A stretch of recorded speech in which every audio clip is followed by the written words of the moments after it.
Welcome to your doom. Shut it and get over here. Massive uppercut!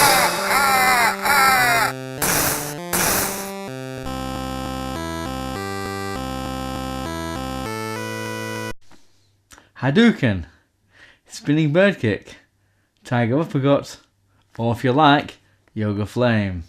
Hello and welcome to the JabJab show. Today I'm on the floor, so it means one thing: I'm reviewing a video game. And the video game today is Street Fighter 2: The World Warrior. Now this is 25 years old this year, this game, and it's one of my favourite ever games, one of my favourite ever beat 'em ups and everything. It kickstarted a whole genre of, you know, one-on-one beat 'em ups. Yeah, obviously there were games before this that did this. Obviously the first Street Fighter game and so on. But this one really showed Capcom and lots of other companies, oh, this is a big deal. And it was a big deal, and it is a big deal for a lot of people, including myself. Now, you might have noticed on my intro for the show, there's a lot of inspiration taken from this game. I just love this style of animation in a lot of 8-bit and 16-bit like video games and whatever. It's just, you know, the techniques they use and so forth. So for this game, I've got several iterations. I've got Street Fighter 2 Turbo on the Super Nintendo cartridge. This is part of my box Super Nintendo with a big Street Fighter thing on it. I've also got Street Fighter on the Mega Drive, Special Championship Edition. Look at that, 24 megabits of power. Wow, okay, remember that was a big deal back in the day. Super Street Fighter 2 with the new challenges. And we've also got this one on the PlayStation 2, Hyper Street Fighter 2, which I thought originally, you know, it tells about, it's got World Warrior, Championship Edition, Turbo, and Super Street Fighter. I thought there were going to be 4 separate games on this, you know, them games. But actually, you know, it's just a mishmash of them, which, you know, it is good, but not what I want. I wanted the World Warrior for this one, because this is, you know, this is one I remember. So I'm going to play it on the PS2, and it's got a big collection of Capcom games. I don't know if that's showing up very much. There's a lot of lovely stuff on there. Lovely, excellent stuff. It's on there, so we're going to play this one. And I also want to get this ZX Spectrum edition as well. It just looks hilariously underpowered. But in a way, it's very rare and it's probably expensive. I don't know if anyone's got a copy out there, but I've seen videos online where it just looks painful to watch. I mean, I like the look of the versus screens, you know, it's quite detailed and whatever, but apparently there's a lot of multi-loads and all the rest of it, you know, even the 128K, you know, I don't think it's even possible on 48K. Some might correct me on that, but I'd like it anyway, just to, you know, just to witness it. I mean, I've seen it, but just to play it, to see what happens then. Now, my memories of this game are mostly from the arcades. I mean, yeah, you can get the World Warrior on the Super Nintendo. I don't have that. And, you know, back in the day, there was it's a massive deal. When it came out for the Super Nintendo, there was the stories, and how true they were amongst kiddywinks of, you know, what I was at the time, of people paying 90 quid for it, for like an import edition. Because I'm guessing Japan and America got it before us. That's mad. You're not going to pay that much now. But at the time, it's such a huge deal for Super Nintendo. Yes, it came out on the Mega Drive with the Special Championship Edition, which is like the Turbo and a few other bells and whistles and whatever. But if I'm honest, I prefer, I mean, even though I'm a Mega Drive fan and whatever, Sega fan, I prefer the Super Nintendo version. I've played it, I've not got it, but it's just like the graphics are more, you know, they were closer to it, you know, they're more chunkier, they're more like, you know, everything's a bit more vibrant. Mega Drive 1, it's a really good conversion, don't get me wrong. I feel it's, the sound is a bit tinny in there. I think it's just to do with the, you know, the sound chips and whatever. I mean, I don't know. Just the Super Nintendo's one's a little bit better than me. Better than the Mega Drive one.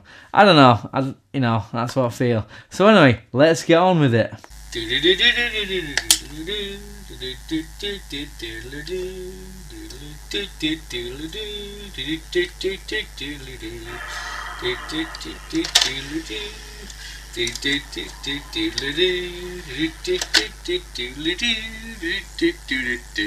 I'll just say this is PlayStation 2, blah blah blah. There's me.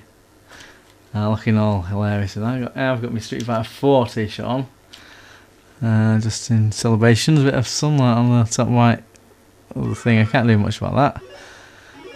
There's Capcom. There you go. It's unfortunate getting so much reflection on TV whenever there's a black screen. There we go. Just wait for the initial things happening. This is how it looks. I'm not sure how much the sound of the TV is picking up. Where's the clicker?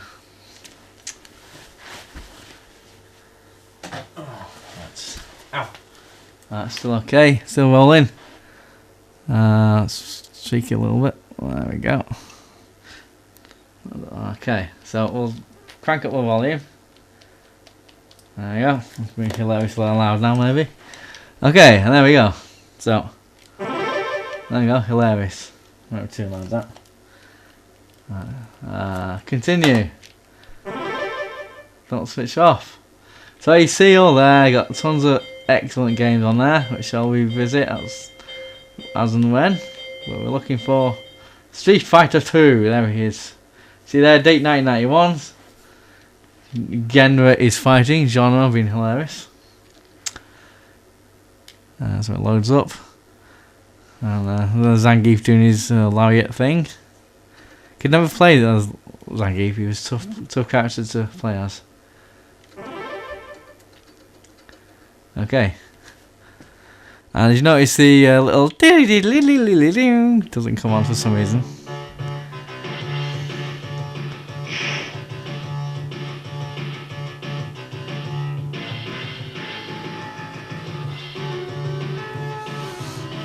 Ow!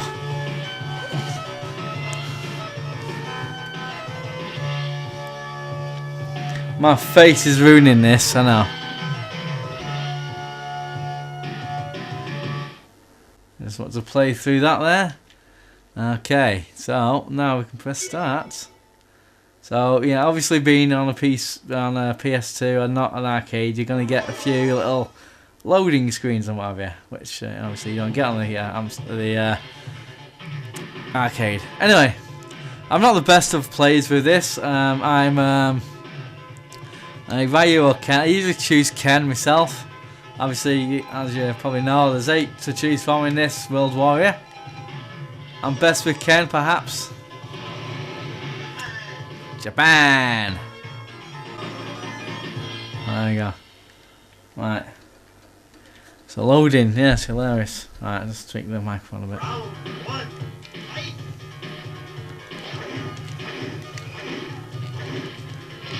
You're getting used to the things.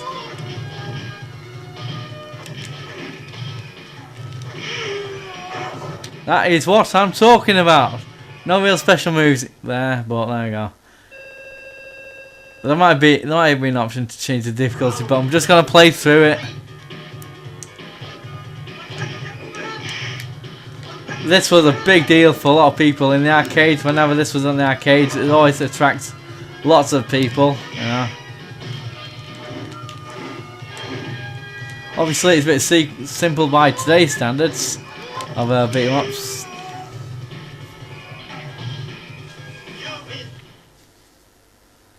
But apparently, according to the stats and that, this was the best-selling game for a consumer console until 2013, when Resident Evil 5 came out. You know, which is pretty good considering how old the game is and so on. I'm not too sure if that includes all the iterations of Street Fighter 2, as mentioned before. So I'm not too sure.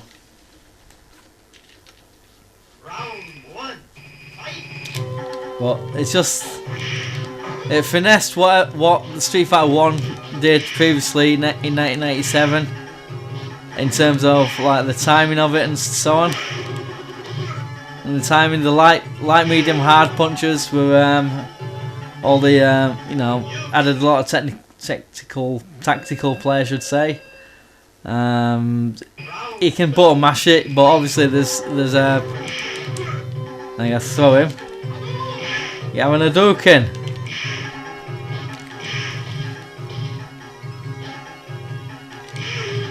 Trying to do the like show why you can. It's not. I can't do it on a. It's not an official PlayStation controller. I don't know if it's something to do with the actual You know, because it's, yeah, I don't know. But we play through it, and it's good fun. So you got leathered. So yeah, it's very fun, this game. So my head dancing about there, hilarious. And Dalsim, he was always a tough character to play. I mean, I completed it with all of them, I think, on the Mega Drive version, because that's the one I remember the most. Mega Drive version. Leathering me. Have that. There you go. You could flame me in response though.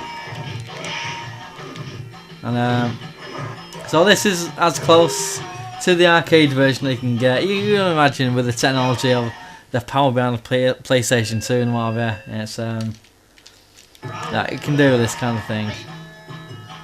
It came out on pretty much every console computer at the time. I'd say I won't mind the Spectrum version. I think there's a couple of Amstrad hacks. I don't know what you call it, bootlegs or something. You can even get it for the Game Boy and everything. It's on every system. It's very popular. The point system is a bit of a strange one because it seems a bit out of place on a one-on-one beat 'em up. The points. I've got 123,500 points. Does anyone really pay attention? I mean, I suppose if you are into your high scores and whatever, yeah, then I don't know how the criteria is, to be honest. It's not something I really, for a one-on-one beat 'em up, the whole high scoring system is, well, obviously in modern gaming, it's not really used, really. It seems to be a bit of an odd little carryover from the earlier Street Fighter game or whatever. So we're just going to leather everyone, because I like beating people up. Beat 'em ups are one of my favourite genres. Scrolling beat 'em ups or one-on-ones. So we're just gonna leather everyone because it's funny. Oh, there we go. This is how you beat up cars. What am I doing? I jump over, stop it. There we go. Half a minute left. Can I do it? This is how you beat up cars. Look at that. This is a thing that happens in Final Fight as well. If you ever played that game, that game came out in '89. This also had bonus levels. No, I'm not gonna do it. I'm just using light punches. It doesn't matter. There are other little bonus levels on this. It seems a bit odd. I don't think any that the more Street Fighter 4. I've not played Street Fighter 5. I don't think they have these kind of little bonus rounds. It seems a bit odd. I don't know. It's another thing from the Final Fight days. But yeah, if all these moves, all this music and all that. It's getting me. So yeah, I'm not the best of games. Fighters and plays in this. Obviously, I should really be playing with a joystick to give it that pop up. So I'm just going through it. I'm not really, concentrating as much because obviously I'm doing this commentary and whatever. But I'm just giving you the flavour. If you remember this game, it's lovely stuff. Everyone had a certain favourite player, I guess. Mine was Ken over Ryu. I mean, they had pretty much the same skill set, certainly in this game. But I like Ken. He's more certainly portrayed in the animation or whatever. He's more of a free spirit. Ryu is more about training. Like the story is, these are childhood friends, Ryu and Ken. Ryu went to Japan to learn more about the fighting and whatever. I got leathered. I lose. Okay. So there you go. The animation and everything. The music is so iconic. That said in the thing, like Sonic Boom, not Sonic Booms, Hadoukens and spinning bird kicks. You shout that to anyone, then yeah. I wanna continue. Do I continue? Okay, let's get revenge. I'm choosing Ken again. USA, deal with it. So the story is you go through all these 7 world warriors, then you got 4 bosses. Let's even get to the bosses. Have that. Wow. I'm dazed. Right, he's gonna leather me again.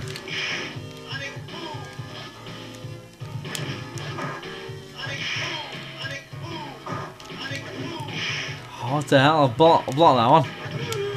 Right, he's gonna get leathered now. I'm serious. I'm getting all. Gonna get him and everything now. Guile. So this is what. Get me. Right, the flash kick's only. It's controller. I'm not saying because we had me and my mates back in the day. If you got beat on a 1-1 beat 'em up, like say Tekken or obviously Street Fighter, we'd joke that we've got the slow controller, but I haven't got an official controller. It's been a bit tricky. Right, this ain't good. I'm looking a little embarrassing that I'm gonna get leathered off the computer, off the you know, the AI and whatever. But we'll have another go. If I can't get past Guile, I'll just tell you the story. Basically, you know, you fight all the bosses. There you go. I'm not striking. Let's have another go. Chun-Li. Oh well, okay. Don't want to do that, but we'll play Chun-Li anyway. There you go. There's Chun-Li. A cosplay favourite. Anyway, that's another thing for another time.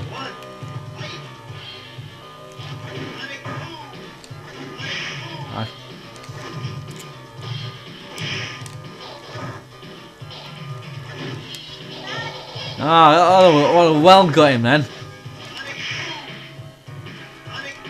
Stop hitting me with stuff. Right. She's a good character in the new challenges. I think she has. I think it was that iteration where she gets a little fireball thing of herself of her own. Stop it. Right, he's cheating. He's on, you know. You notice how the music goes quicker like when someone's nearer to getting leathered. Right, let's choose someone I can play with because I'm not too good with Chun-Li. Just pressed the button by mistake. So, better way up here. Right. Yatta! And so on. Right, that's how we go. Choose Ken again. There you go. Right, if we don't beat him now, we're gonna have to call it a day, I think. But we'll see. Loading.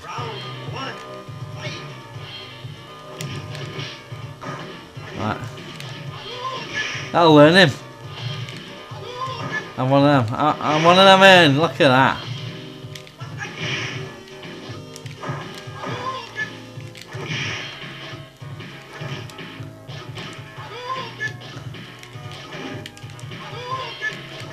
Alright, I'm proper concentrating now because.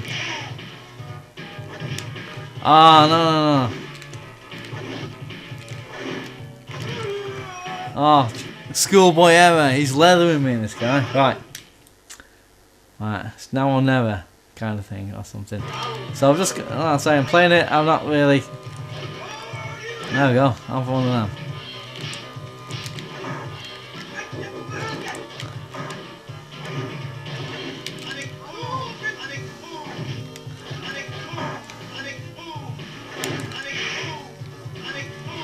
What's going on? Alright. It's alright. Don't get perfect on me. There you go. Little comeback here. Everyone's on the edge of the seats, isn't it? No? Oh well. Right. So there you go. Street Fighter 2 the World Warrior on, well, PS2, but the arcade. It's the one I remember most on the arcade. It's a big deal. This game, because Street Fighter 2 obviously heralded, you know, big injection of interest in the 1-on-1 beat 'em up. Now, unlike its, you know, the first Street Fighter game, This got a lot of companies realizing, no, this is a big deal. This Street Fighter, let's make our own one-on-one beat 'em up. I mean, so you got SNK doing all that stuff. You got Mortal Kombat, obviously. You've got Killer Instinct. You've got Clay Fighters. You've got a whole host of others. There's loads that came out in the early to mid 90s, and going forward, the 2D beat 'em ups.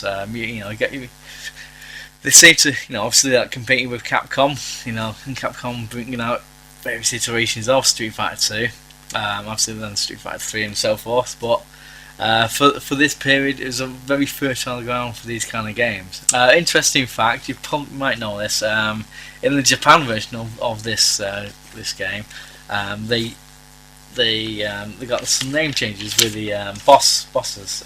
Balrog, as we know him, is the boxer. He's modelled on Mike Tyson. You can probably tell. For the US as well, I think, and the UK editions, they changed his name to Balrog because in Japan he was called Mike Bison or M Bison. You see what they did there. So to Capcom to stop any potential copyright infringement kind of thing, they changed his name to Balrog. Okay, so there's also Vega, as we know him, the Spanish guy with a claw. He's the only character with a little appendix, a little weapon, so to speak. He's called Balrog in Japan. M Bison, as we know him, is Vega. This is highlighted in the Street Fighter animated version, the manga. We've got the Japanese names for that one. I'll do a review on the manga because it's amazing. It really is. But I'll do a review. That's for a separate video. But yeah, the only boss that doesn't have his name changed is Sagat. Because Sagat was the main boss in Street Fighter 1. So obviously it's a carryover from that one. So I don't want more to say. It's such a great game. The purity of it, it's being superseded by other ones. With the influx of 3D beat 'em ups, one-on-ones. You get Tekken, Virtua Fighters, all the rest of it. The Street Fighter series kind of struggled a little bit. They've done the Street Fighter Alpha, which is again series which was 2D still. I think Street Fighter EX didn't really do much for a lot of people. But obviously, they've come on with Street Fighter 3 was against 2D. I think 2.5D, I'm not too sure.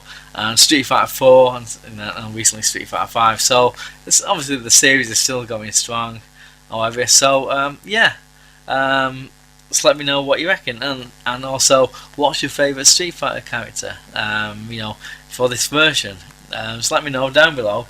Comment below. I'm talking about a review. I'm talking about the comment section. So like, subscribe, and all the rest of it, and tell your friends and everything. And in the words of the new Cyrus, send the word. 9, 8, 7, 6, 5, 4, 3, 2, 1.